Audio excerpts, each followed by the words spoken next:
ప్రేక్షకులకి ఆ లలితాంబిక అమ్మవారి యొక్క అనుగ్రహం పరిపూర్ణంగా కలగాలని మనస్ఫూర్తిగా కోరుకుంటూ మనం ఈరోజు చెప్పుకోబోయే టాపిక్ ఏమిటంటే గత 2 సంవత్సరాల క్రితమే మనం ఒక టాపిక్ గురించి చెప్పుకున్నాం. ఏమిటది అంటే శని భగవానుడు మకరం నుంచి కుంభంలోకి రాగానే చాలా మట్టుకు ఒక రెవల్యూషన్ తీసుకొస్తాడు. బిజినెస్ సిస్టమ్స్లోని ఒక కొత్తగా కనిపెట్టుకునే విషయంలోని అన్నిట్లోని బిజినెస్ రెవల్యూషన్స్ చాలా తీసుకొస్తాడని చెప్పుకున్నాం. అదేవిధంగా మనకి కుంభంలోకి రాగానే చాలా మార్పు ఏఐ ద్వారా వచ్చింది. అయితే మనం గతంలో ఇంకొక విషయం కూడా చెప్పుకున్నాం. ఏమిటది అంటే శని ఇక్కడికి చేరేసరికి అంటే 2030 4వ నెల 17వ తేదీ అంటే 17 ఏప్రిల్ 2030 కల్లా ఇక్కడ చేరుకుంటాడు. ఆ సమయం కల్లా అందరూ కూడా వీలైనంత మట్టుకు ఓన్గా చేసుకునే దాని మీదే ఉండండి, జాబ్ కాకుండా అనేటువంటిది. ఎందుకంటే అలాంటి ఒక సిస్టమ్ని తీసుకురాబోతున్నాడు శని. మకరంలో ఎంటర్ అయినప్పుడు మీరు గమనించినట్లయితే ఒక 4.5 years బ్యాక్ మనకు కరోనా వచ్చింది.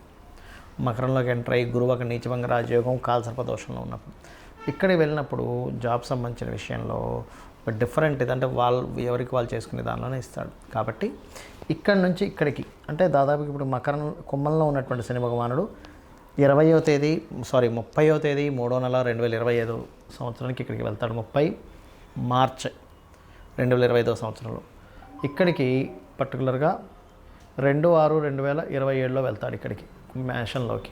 సో ఈ రాసులు మారినప్పుడు ఏ లగ్నం వారికి, లగ్నం తెలిస్తే లగ్నం తెలియని వారి రాశి వారికి ఏ విధంగా ఉండబోతుంది 2030 వరకు అనేటువంటి విషయాలు.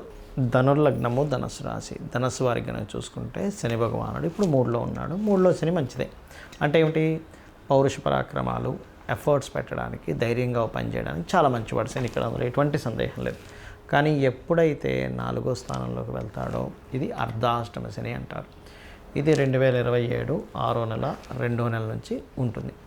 సో 2వ తారీఖు 6వ నెల 2027 నుంచి 4లోకి ఎంటర్ అవుతాడు మీకు. దాని అర్ధాష్టమ శని. ఈ అర్ధాష్టమ శని పర్టికులర్గా మెయిన్ రాశిలో ఉన్నందుకు ఇక్కడ ప్రాపర్టీస్ మీద ఇన్వెస్ట్మెంట్, ప్రాపర్టీస్ మీద ఖర్చు పెట్టేటువంటి విషయాల పట్ల కాస్త ఓవర్ ఖర్చులు అవుతూ ఉంటాయి. అది పర్టికులర్గా గుర్తుపెట్టుకోండి. అయితే ఇందులో కొన్ని పుణ్యక్షేత్ర దర్శనం కోసం, దేవతా దర్శనం కోసం వెళ్ళి ఖర్చు పెడుతుంటారు. అది మంచిదే, ఎందుకంటే ఆ ఖర్చులు కూడా ఉన్నాయి ఇక్కడ. అయితే ఇక్కడ శని సంచారం జరిగేటప్పుడు మాత్రం ఖచ్చితంగా మీకు కెరియర్ విషయంలో విదేశాలకు వెళ్ళి అక్కడ సెటిల్ అయ్యే కెరియర్స్ ఇట్లాంటివి యోగిస్తాయి. మొదటిగా 2 నెలలు 3 నెలల వ్యవధిలో శని ఎంటర్ అయిన 2-3 monthsలో. కాకపోతే అది 2.5 years దాని ఎఫెక్ట్ మంచిగా ఉద్యోగం మీద మంచి చేస్తాడు అక్కడ శని సంచారం జరిగేటప్పుడు. ఎందుకంటే ఇంట్లో ఉండనివ్వకూడదు. 3వ అధిపతి 4లో కదా, ఇంట్లో ఉండకుండా జాబు సంబంధంగా తీసుకెళ్తూ ఉంటుంది. అయితే ఎప్పుడైతే పంచమంలోకి ఎంటర్ అవుతాడో ఇక్కడ మాత్రం జాగ్రత్తగా ఉండాలి. ఎందుకంటే 2/6/2027 నుంచి ఈ యొక్క 17/4/2030 సమయంలో శని 5వ స్థానంలో తిరుగుతుంటాడు. 5వ స్థానంలో నీచబడి ఉన్నందుకు మీరు ఇక్కడ నిర్ణయాల మీద దీని ప్రభావం పడుతుంది. అది కూడా ఏంటి, సిబ్లింగ్స్ ఏదో మీకు ఒక సూచన ఇవ్వడం, తోబుట్టువులు ఇచ్చిన సూచన వల్ల దాన్ని ఇంప్లిమెంట్ చేద్దాం అనేది ఆ డెసిషన్స్ రాంగ్ డెసిషన్స్ అవుతుంటాయి. ఎందుకంటే ఇక్కడ 3వ అధిపతి నీచబడ్డాడు. ఇక్కడ ఎవరు నీచబడ్డాడని చూసుకోవాలి. 2వ అధిపతి నీచబడ్డాడు, 3వ అధిపతి నీచబడ్డాడు. అంటే ఏమిటి, పంచమ స్థానం అయినందుకు తెలియకుండానే షేర్ మార్కెట్లోకి డబ్బులు పెట్టి పోగొట్టుకోవడము, సిబ్లింగ్స్ లేకపోతే మీ యొక్క సహోదర వర్గం వాళ్ళు, సహోదర సమానులు లేనట్లయితే దాయాదులు, వాళ్ళు ఇచ్చిన ఐడియాస్ వల్ల, వాళ్ళ ఫ్రెండ్స్ వల్ల షేర్ మార్కెట్స్లో డబ్బులు అనవసరంగా ఇన్వెస్ట్మెంట్ చేయడం ఇట్లాంటివి జరుగుతుంటాయి. కాబట్టి అటువంటి జోలికి వెళ్ళకండి. కామ్గా శని చక్కగా దశమ స్థానాన్ని చూస్తున్నాడు కాబట్టి ఉద్యోగ సంబంధించిన విషయంలోని, కెరియర్ విషయంలో గ్రోత్ ఇస్తాడు. అక్కడ ఆ జాగ్రత్త తీసుకుంటే సరిపోతుంది.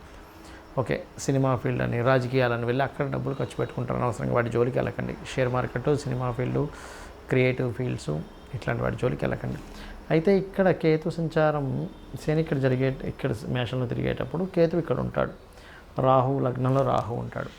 లగ్నంలో రాహు ఉండడం అనేది విదేశీ యోగం ఇస్తున్నప్పటికీ మీరు పార్ట్నర్స్ని ఎంపిక చేసుకునే విషయంలోని, జీవిత భాగస్వామిని ఎంపిక చేసుకునే విషయంలో మాత్రం జాగ్రత్తగా ఉండాలి. ఎందుకంటే 5లో ఉండే శని 7లో ఉండే కేతుని చూసేటప్పుడు ఎవరినో ఇష్టపడడం, అది అవ్వలేదని అనవసరంగా మానసికంగా స్ట్రెస్ అవ్వడం జరుగుతుంది. అవన్నీ పోవాలి అంటే లలితా సహస్రనామాల్లో ఒకవేళ వివాహం విషయం మీద ఇబ్బంది ఉంది అనుకోండి, అలాంటప్పుడు ఒకటి వివాహం కోసం ఓం కామేశబద్ధ మాంగళ్య సూత్రశోభిత కందరాయ నమః. రెండవది ఓం సర్వజ్ఞాయై నమః చేసుకున్నట్లయితే అన్ని విధాలా మీకు బాగుంటుంది. గోవులకి క్యారెట్స్ బెల్లము తినిపించండి. నవగ్రహాల్లో శని రాహుకేతు గ్రహాల దగ్గర దీపారాధన చేయండి. అన్ని విధాలా బాగుంటుంది. ముఖ్యంగా ఇక్కడ చాలామందికి జాతకాలు ఉండవు, డేట్ ఆఫ్ బర్త్ ఉంటే టైం ఉండదు. ఇంకొంతమందికి అసలు డేట్ ఆఫ్ బర్త్ కూడా ఫీడ్ అయి ఉండదు. అంటే అవతల ఎప్పుడో రాసి ఉంటారు, అది ఎక్కడో పేపర్స్లో ఉంటుంది, పోతుంది, కొంతమందికి గుర్తుండదు. అలాంటి వాళ్ళు ఏం చేసుకోవాలి, సర్వసాధారణంగా అర్ధాష్టమ శని, అష్టమ శని, ఏలినాడు శని నడిచేటప్పుడు లేదా శని మహర్దశలు నడిచేటప్పుడు ఏం చేయాలో చెప్తాను. డేట్ ఆఫ్ బర్త్ లేదనుకోండి, మీరు ఎలా గుర్తించాలి అంటే మీకు పనులన్నీ స్లో అవుతున్నాయి, నిందలు ఎక్కువగా పడుతున్నారు, శారీరక శ్రమ ఎక్కువగా ఉంది, కానీ వచ్చేటువంటి లాభం మీరు పడుతున్న శ్రమకి 10% మాత్రమే వస్తుంది అంటే మీకు మహాదశల్లో కానీ ఏలినాడు శని రూపంలో కానీ అర్ధాష్టమ శని రూపంలో కానీ అష్టమ శని రూపంలో కానీ కొన్ని జరుగుతున్నాయని అర్థం.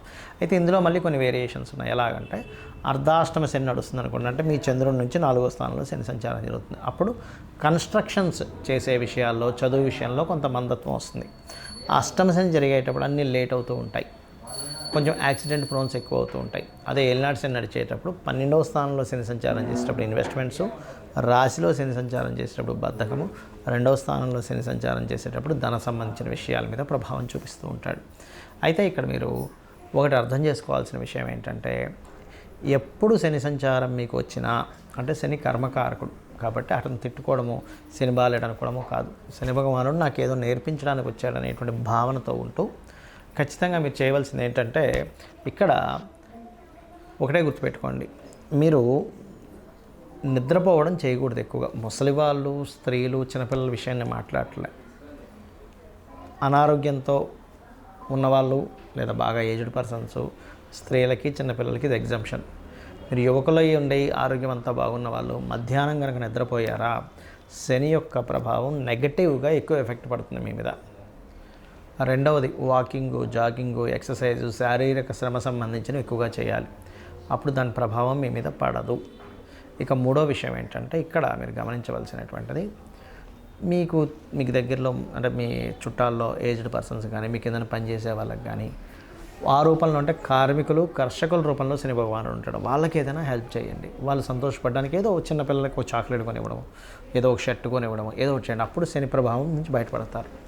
అయితే ఇలా ఉన్నప్పుడు గోచారపరంగా మనకేంటంటే, శని భగవానుడు ఇక్కడ ఉన్నప్పుడు రెవల్యూషన్ తీసుకొస్తాడని చెప్పాను, కానీ ఇక్కడికి వచ్చేసరికి ఏంటంటే ఎవరికి వారు దేశంలో, ఇప్పుడు చైనా లాంటి దేశాల్లో చూడండి, ఎవరికి వారు ఇంట్లోనే ఒక చిన్న కర్మాగారంలా ఉంటూ ఉంటుంది.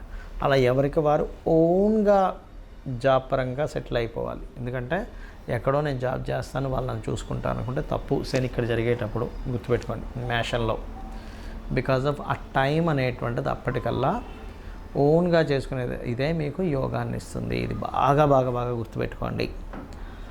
అప్పటికల్లా సిచ్యువేషన్స్ చాలా మారుతాయి, టెక్నాలజీస్ ఇంకా మారుతాయి. ఎంత టెక్నాలజీస్ వస్తున్నా మనిషి యొక్క అవసరం పడుతూ ఉంటుంది. కానీ ఈ విషయంలో కాస్త జాగ్రత్తగా ఉండండి. నువ్వులు ముఖ్యంగా దానంగా ఇవ్వడం, అందులో ముఖ్యంగా తెల్ల నువ్వులు, నీలం వస్త్రము దానంగా ఇవ్వడం, గోవులకి బెల్లము, గ్రాసము లాంటివి తినిపించడం, వీలైనంత మట్టుకు సుబ్రహ్మణ్యేశ్వర స్వామి, ఆంజనేయ స్వామి లేదా లక్ష్మీ నరసింహస్వామి ఆరాధన, లేనట్లయితే కొన్ని శక్తిపీఠాలకు వెళ్ళి రావడము, ఇవి ఎక్కువగా చేస్తూ ఉండండి. ఇవి ఎంత చేస్తూ ఉంటే మీకు ఈ శని భగవానుడి యొక్క అనుగ్రహం అంతా కలుగుతూ ఉంటుంది. అంతేగాని మనం ప్రతిసారి నా టైం బాగాలేదు ఇట్లా అనుకోవడం కాకుండా ఇట్లా చేసుకోవడం అన్నీ ఖచ్చితంగా బాగుంటుంది. ముఖ్యంగా ఈ శని ఇక్కడ సంచరించేటప్పుడు కొన్ని రోగ సంబంధించినవి కూడా వస్తాయి దేశంలో, కొంచెం జాగ్రత్తగా ఉండాలి. అంటే దీర్ఘ రోగాలు అంటుంటారు చూసారు, ఒక పట్టాన పోకుండా ఉండేది. ఎందుకంటే సాటర్న్ ఈజ్ కర్మకారక ప్లానెట్. కొంచెం ఎప్పుడైనా శని కనుక ఒక్కోసారి చూడండి, అతను హెల్త్ ఇష్యూ కాంబినేషన్లో వచ్చాడు, హెల్త్ ఇష్యూస్ ఎక్కువ ఇస్తూ ఉంటాడు. కాబట్టి వీటి మీద దాని ప్రభావం అనేటువంటిది ఉంటూ ఉంటుంది. ఇక మీరు చండీ పారాయణం చేసుకోవడము, లలితా సహస్రనామాల్లో ఓం అనాకలిత సాదృశ్య చుబుకశ్రీ విరాజితాయే నమః. అయితే ఇందాక మనం మాట చెప్పుకున్నాం ఏంటి, ఇక్కడ శని సంచారం జరిగేటప్పుడు 10th లార్డ్ కదా నీచపొందుతున్నాడు కాబట్టి, న్యాచురల్ 10th లార్డ్ కాబట్టి నీచపొందుతున్నాడు కాబట్టి ఇది కర్మ మీద, ప్రొఫెషన్స్ మీద చూపిస్తుందని చెప్పుకున్నాం. అలాంటి వారు వాళ్ళ పర్సనల్ చార్ట్లో కూడా ఒకవేళ కర్మకారకుడు పాడయ్యాడు, 10th హౌస్ పాడైంది అనుకునేటువంటి వారు చక్కగా మీరు ఏం చేయండి అంటే, లలితా సహస్రనామాల్లో ఫస్ట్ లైన్ ఉంటుంది, ఓం శ్రీమాత శ్రీ మహారాజ్ఞి శ్రీమత్ సింహాసనేశ్వరి నమః, లేదా ఓం మాణిక్య మకుటాకార జానుద్వయ విరాజితాయై నమః అని